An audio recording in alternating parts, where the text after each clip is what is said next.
ئێستاش دەچینە لای بەشی کورتە فیلم بۆ ئەوەی لاوان پشکی بەرەو پێشبردننی هونەری فیلم و سینەمایان لە کوردستان هەبێت خەڵاتەکانی ڕوانگای ساڵی 2018 لاوانی دەرهێنەر هان دەدات کە نوێترین کورتە فیلمیان پێشکەش بکەن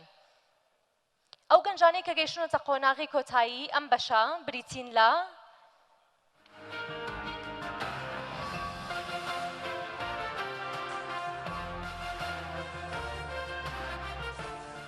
بەهمەند سەلاح لە شاری سلێمانی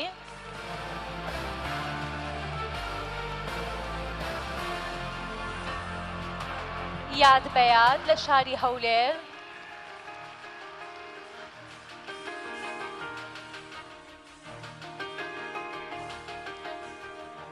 سکاڵانت هەم لە شاری کەرکووکی خۆشەویست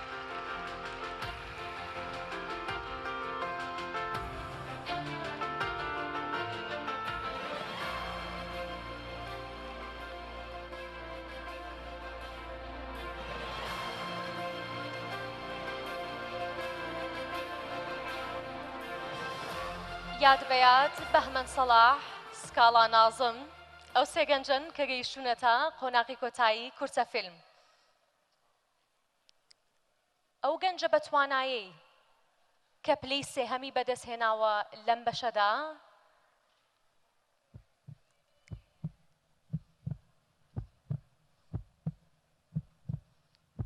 بریتیە لە سکاڵا نازم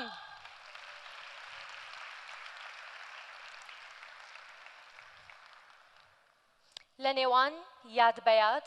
بەهمەند سەلاح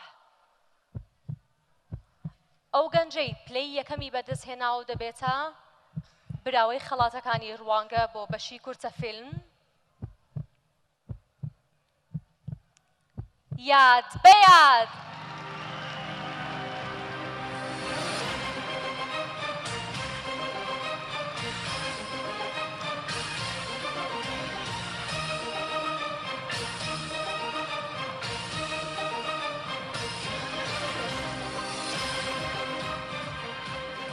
هەروەها چەپڵەکانتان بۆ ئەو گەنجەی بۆتە خاوەنی پلەی دووەم بەهمەند سەلاح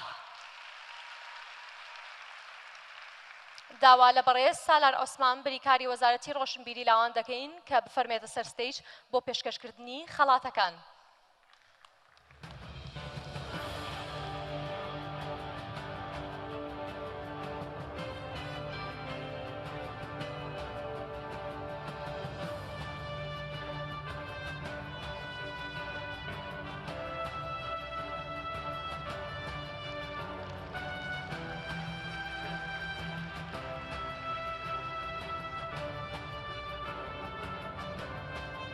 پیرۆزە سکاڵاگیان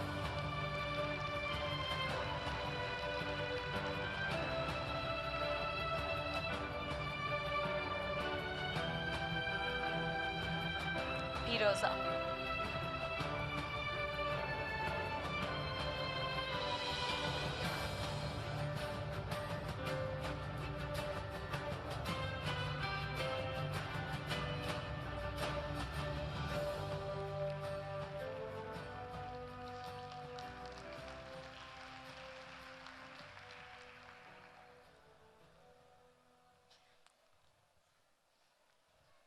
زۆر سپاس بۆ سالار عوسمان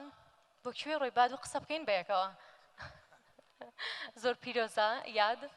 هەستت چۆنە و پێم بڵێ کورتە فیلمەکەت بە کورتی لەسەر چی بوو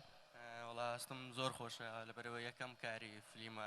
تەش پێ بکەم ئافەرم سپاس دەربارەی بڕیاری مرۆڤە لە ژێر بارودۆخی جیاوازە چۆن بارودۆخ تەسیر لە بڕیارەکانمان لە چیەوە ئەم بیرۆکەیەت بۆ هات لە ناڵم هەر لەوانێ لە ژیانی خۆمەوە هاتبێت هەروایە لە فیلمە